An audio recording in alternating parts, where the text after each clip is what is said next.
I'm joined by the Queen of the North, Joanne Jobin, hot off the success of the mining event of the North up in Quebec City recently. How are you? I'm really well. How are you, Matt? I'm good, but I haven't been as busy as you. You've like I Oh say, my I want to God. talk to you about next Yeah. year, but first we better talk about what just happened. I think the conference was Yeah. great, big in attendance. Are we going to put it down as a success? Yeah. For us, and I think the feedback we've gotten has been tremendous. We grew the conference by 100% in 1 year, which is like we expected that in like year four. But that has actually caused a couple of consequences, happy consequences. But one of the major things that I really want to talk to you about today is that as a result of us growing so quickly in 1 year, we've actually outgrown our space. So we are, this is hot off the press. Press release is going out shortly, and we're going to be, our participants are being informed today. But actually, we're moving dates and we're moving venues. So we are still going to be in Quebec City, but our dates are going to be the 4th to the 6th of June. And we are moving to the Congrès, go Congrès back, de Quebec. the Congrès de Quebec. Oui, oui, Yes, oui, oui. yes, Well, look, and look, yes, that's as a consequence of the fact that there's such a big turnout. yes, Obviously, we were there. It was extremely well yes. run, as it was the year before. We loved some of the things that you were doing. Not only was there a big turnout in terms of companies, but also investors, and also that the students Yeah. sponsorship, which we talk about in a second. But okay, you got a new date. June 4th to 6th, Yep. 2024. If you're an investor, if you haven't been the past couple of years, you should be putting that in your diary now. Can we just talk about the venue? So obviously it was a Yeah. beautiful venue, a big venue, but where are you Stunning. going? Stunning.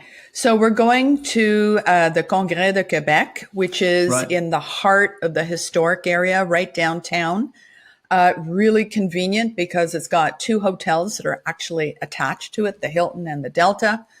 But the space is amazing with 360-degree views of Quebec City. So it'll be able to handle all of our networking, which is kind of a hallmark of our conference now. We do fantastic networking events. So we'll be able to do everything in one space instead of, you were staying at the chateau, you have to take the shuttle, you have to go over to the armory, and then you have to come back to the chateau for evening events. So we're going to be able to do everything in one location and keep everybody together. Because one of the feedbacks we had last year, we couldn't fit everyone into the armory. So we used the hotel across the street, the Chateau Laurier, to put 23 other companies, and they felt very isolated. And rightly so. I mean, but we had no choice. We had no room at the inn, as they say. So this They do year say that we're not every going to, Christmas. yeah. So this year we don't have that problem. And what's really nice is because we're getting more sponsors as well next year. So, we expect more participation from the US Department of Trade and the US government side, particularly because we're really focused on critical metals next year. And, we've got the Newfoundland government that wants to be a big part of us next year as well. And I'm going to say that we're becoming more global as well.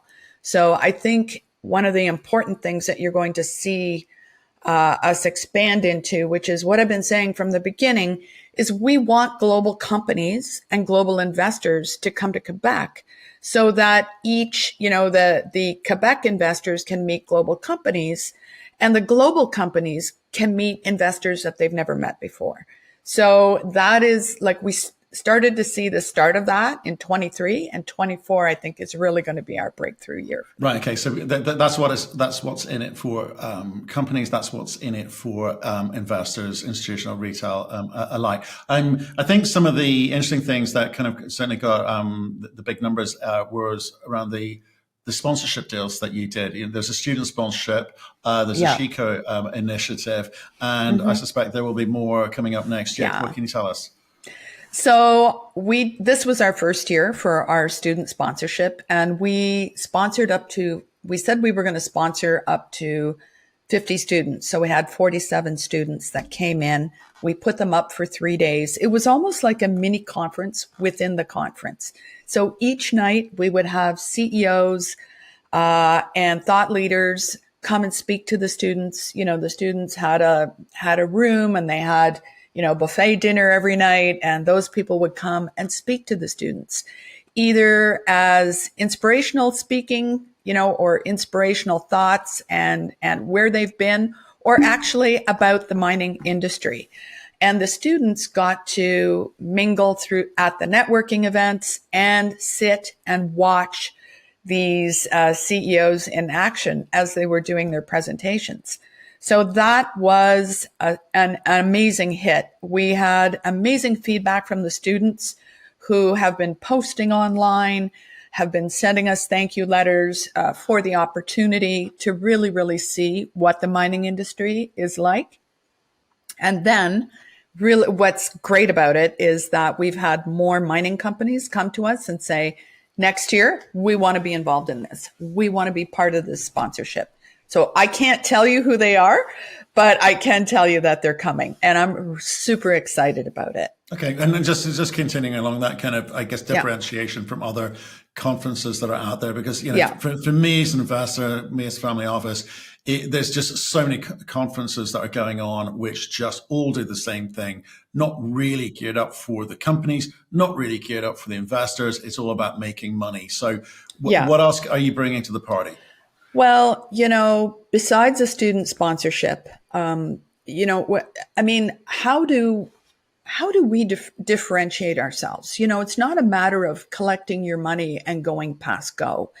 And I am not, how do I put this? It's not just a business for me. I've been in the mining industry for 30 years. I want to leave a legacy behind. And how do I do that?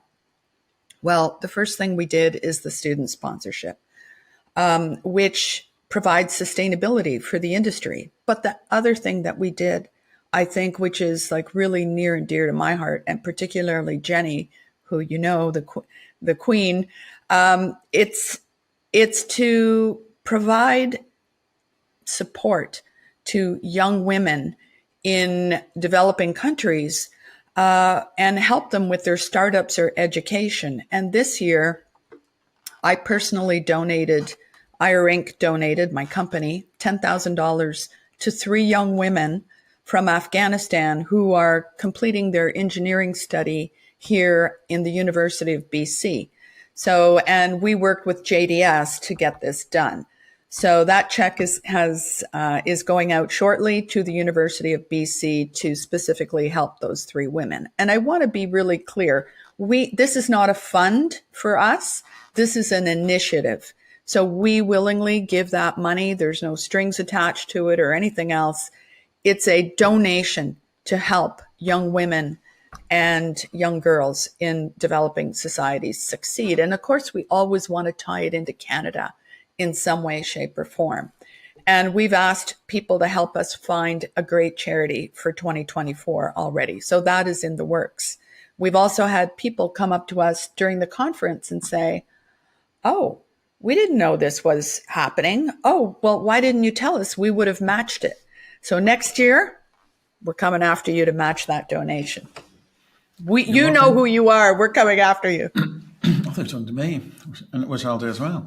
Hey, well, look, okay, join the queue. Okay, so giving back into the industry, but giving back to, you know, to women, students, people, like, we'll keep this industry alive and hopefully grow it positively. Right. Need to talk about next year. Clearly, the companies are interested in, and the investors will be interested in terms of, you've increased the numbers this year. What are you expecting next year in terms of that growth profile? Okay, so it's a delicate dance, right? Because we want to keep the intimacy. Like, people love our conference because it's so tight and people can, you know, you can talk to people. You don't have to wait in line. Our networking is great. So how do we keep that intimacy that we're known for, and that without like blowing the doors off? I'm not interested in that. I want to keep the ratio 2 to 1 so that the companies get those opportunities to meet with the investors. We've all been to conferences where there's too many companies and not enough investors. So we're being very, very, very careful with that ratio. So, this year we grew 100%. As I said, like we expected that in year 4, not in year 2, not complaining. So next year we expect the growth to be around 20% conservatively, which I think is great. That will allow, we already have companies that are like, yeah, we're coming back in, we want to come to your conference this year. We heard it was great.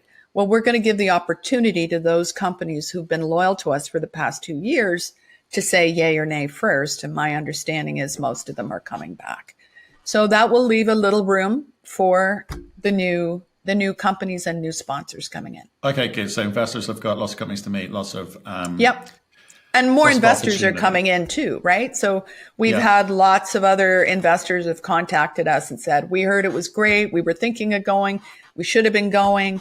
I'm going to be meeting with a bunch of funds in North America. And as you know, I'm coming to London to take you out for dinner. So we'll be meeting with some funds in London as well. We want them to come and meet with us and to join us. Right. Okay. And I guess you can't have a conversation like this. And I know it's early, but you got to start these things early. Take a lot of planning, a lot of logistics in place. But yes. In terms of the companies and investors who attended, feedback from them. You've told us lots of kind of positive stuff going on there. Mm-hmm. But is there anything that you're going to do different, or things that you're going to really kind of get behind for next year? Our one-on-one calendar, I think, is going to be enhanced this year.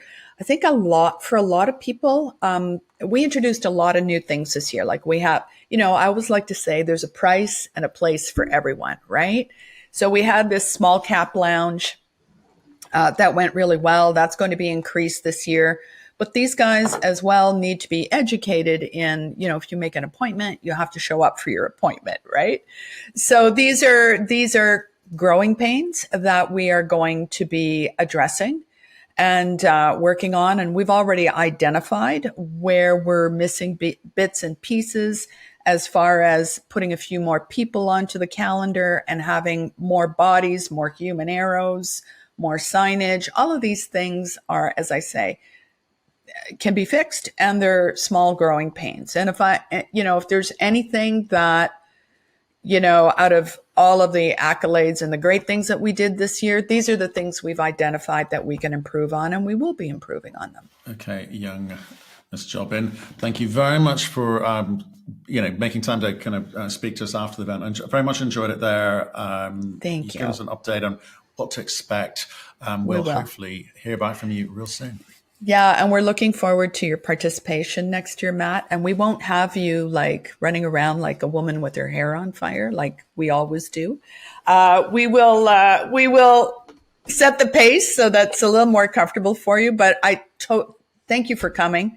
Thank you for participating with us. Your team was amazing, and we look forward to next year having you there again. Thank you so much.